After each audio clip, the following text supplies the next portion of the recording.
हीना voice में आपका स्वागत है। हे भगवान, मैं क्या दिन भर यही काम करने के लिए हूँ। सबके पास अपने काम हैं, बस मैं ही अकेली फ्री हूँ इस घर में। सुलेखा जोर जोर से चिल्ला रही थी। उसकी आवाज़ सुनकर उसका पति रोहन कमरे के बाहर आया। क्या हो गया? तुम ऐसे क्यों चिल्ला रही हो? संभालो अपनी माँ को। फिर से सारा सामान बिखेर दिया है। जब कोई काम होता ही नहीं तो करते ही क्यों हैं? सुलेखा, क्या कह रही हो? माँ बूढ़ी हो गई हैं, उनसे अब इतना काम नहीं होता है। हाथ कांपते हैं तो सामान बिखर जाता है। तो ना ही करें काम। हमने कब कहा काम करने के लिए?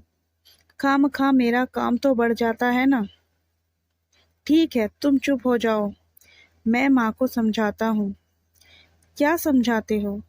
एक तो सूरज और सुमित्रा ने वैसे ही दिमाग खराब कर रखा है, ऊपर से माँ।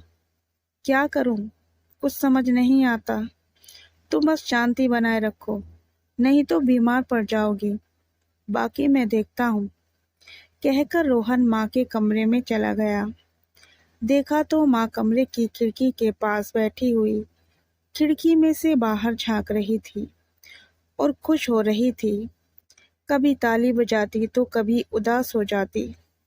रोहन ने खिड़की के पास जाकर देखा तो कुछ बच्चे बाहर खेल रहे थे। माँ शायद उन्हीं को देख देख कर खुश हो रही थी। रोहन ने माँ के सिर पर हाथ फेरा तो माँ ने उसका हाथ पकड़ लिया और अपने पास ही बिठा लिया। 10 मिनट तक दोनों माँ बेटे बस ऐसे ही बैठे रहे। फिर रोहन ने पूछा, माँ खाना खाया? माँ रोहन की तरफ एकटक देखने लगी। शायद उनकी आंखों में यह सवाल था कि बेटा, तूने आज तक तो पूछा नहीं। भला आज कैसे? रोहन माँ के इस सवाल को समझ चुका था। मन ही मन ग्लानि करते हुए मोहन ने दोबारा पूछा, माँ तुमने खाना खाया? माँ ने नहीं में सिर हिला दिया। रोहन ने सुलेखा को आवाज देकर माँ के लिए खाना मंगाया। सुलेखा एक थाली में माँ के लिए खाना डालकर ले आई। माँ थाली लेने के लिए हाथ आगे बढ़ाने लगी तो रोहन ने थाली अपने हाथ में ले ली। आज मैं अपनी माँ को खाना खुद खिलाऊंगा, जैसे माँ मुझे बचपन में खिलाती थी। माँ अभी भी एकटक रोहन को देखे जा रही थी, पर कुछ कहा नहीं। रोहन ने रोटी का निवाला माँ के मुंह में डाला। रोटी खाते खाते माँ की आंखों में आंसू आ गए।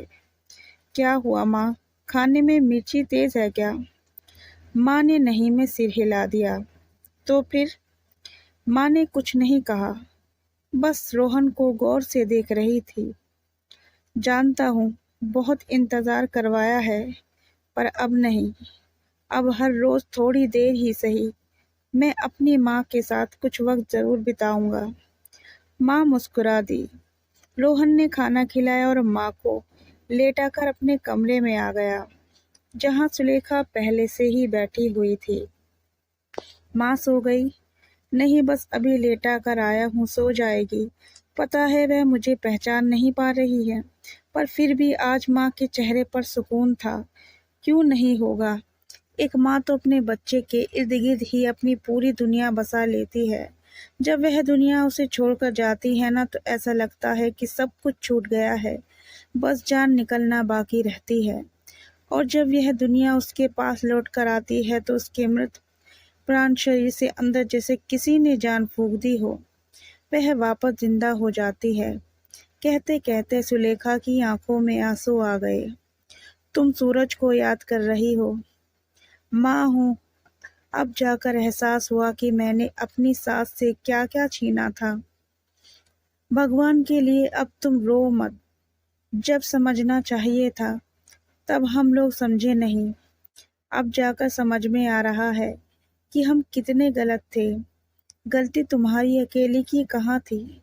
मैं तो बेटा होकर भी नहीं समझ पाया, जो अपनी बीमार और बूढ़ी माँ को वृद्धाश्रम छोड़ कर गया। रोहन को याद आया वह दिन जब अपनी बूढ़ी माँ को वृद्धाश्रम छोड़कर आया था। कारण सिर्फ इतना सा था कि माँ अब बूढ़ी हो चुकी थी। पिताजी के जाने के बाद उनसे अब ना पहले जितना काम होता था और ना ही घर की देखभाल। इसलिए अपने बेटे बहू को वह बोझ लगने लगी थी। इस कारण घर में आए दिन कलह होती रहती थी। तंग आकर आखिरकार रोहन माँ को वृद्धाश्रम छोड़ ही आया। माँ ने कितना रोई थी, मुझे अकेला छोड़कर मत जा, तेरे अलावा मेरा इस दुनिया में है ही कौन। भगवान के लिए अपनी माँ पर तरस खा। पर रोहन अपनी रोती बिलखती माँ को अकेला छोड़ ही गया। बस यह सदमा माँ के दिल पर बैठ गया था। अब वृद्धाश्रम से फोन आते थे, आपकी माँ की तबीयत ठीक नहीं है, आपसे मिलना चाहती है। पर रोहन और सुलक्षणा कोई ना कोई बहाना बनाकर टाल देते। एक दो बार वृद्धाश्रम वालों ने फोन किया कि आपकी माँ की मानसिक स्थिति ठीक नहीं है, लेकिन जब रोहन और सुलेखा में मिलने की भी जहमत ना उठाई तो आखिरकार उन लोगों ने फोन करना बंद कर दिया। और इधर रोहन और सुलेखा ने तो माँ का अस्तित्व ही भुला दिया। लेकिन समय का पहिया तो चलता ही रहता है। आज आप जवान हैं तो कल आप भी बूढ़े होंगे ही। आखिर इतने सालों बाद खुद ही बेटे बहू ने सिर्फ इसलिए अपनी अलग दुनिया बसा ली कि हमसे बूढ़े लोगों की सेवा नहीं होती। तब जाकर एहसास हुआ कि उन्होंने माँ के साथ कितना गलत किया था। जब दिल नहीं माना तो आखिर एक दिन माँ को ढूंढते हुए वृद्धाश्रम पहुंच ही गए। जाकर देखा तो माँ अब सिर्फ हड्डियों का पंजर रह गई थी। ना कोई होश था और ना ही कोई जिंदा रहने की ललक। हाथ पैर पहले से भी ज्यादा कांपने लगे थे। किसी से कुछ कहती नहीं, चुपचाप सी रहती है। जैसे जैसे माँ को लेकर घर आए, माँ को लाए हुए भी 1 महीने से ऊपर हो चुका है, पर अब भी वह मोहन को पहचानती नहीं थी। बस एक चीज थी, माँ सबसे ज्यादा खुश होती थी जब आसपास के छोटे बच्चों को खेलते हुए देखती थी। अचानक गिलास गिरने की आवाज से रोहन की तंद्रा टूटी। सुलेखा और मोहन दोनों उठकर माँ के कमरे में गए। देखा तो गिलास गिरा पड़ा है और पानी फैला हुआ है। माँ एक कपड़ा लेकर पानी साफ करने की कोशिश कर रही थी। रहने दो माँ, हम साफ कर लेंगे। मेरा मोहन खेलते हुए फिसल जाएगा, बहुत मस्ती करता है। माँ बराबर बड़बड़ाए जा रही थी। देखकर रोहन की आंखों में आंसू आ गए। सुलेखा भी निगाहें नीची हो गई। माँ सब कुछ भूल चुकी थी, बस नहीं भूली थी तो यह कि वह माँ है।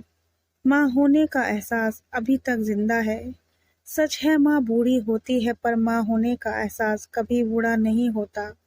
एक माँ की जिंदगी उसके बच्चों के इर्द गिर्द ही घूमती है। बूढ़े होने पर उनको अकेला ना छोड़े, वरना वो जिंदा ही मर जाती है। आपको भी अगर अपनी माँ से प्यार करते हैं तो वीडियो को लाइक और चैनल को सब्सक्राइब जरूर करें।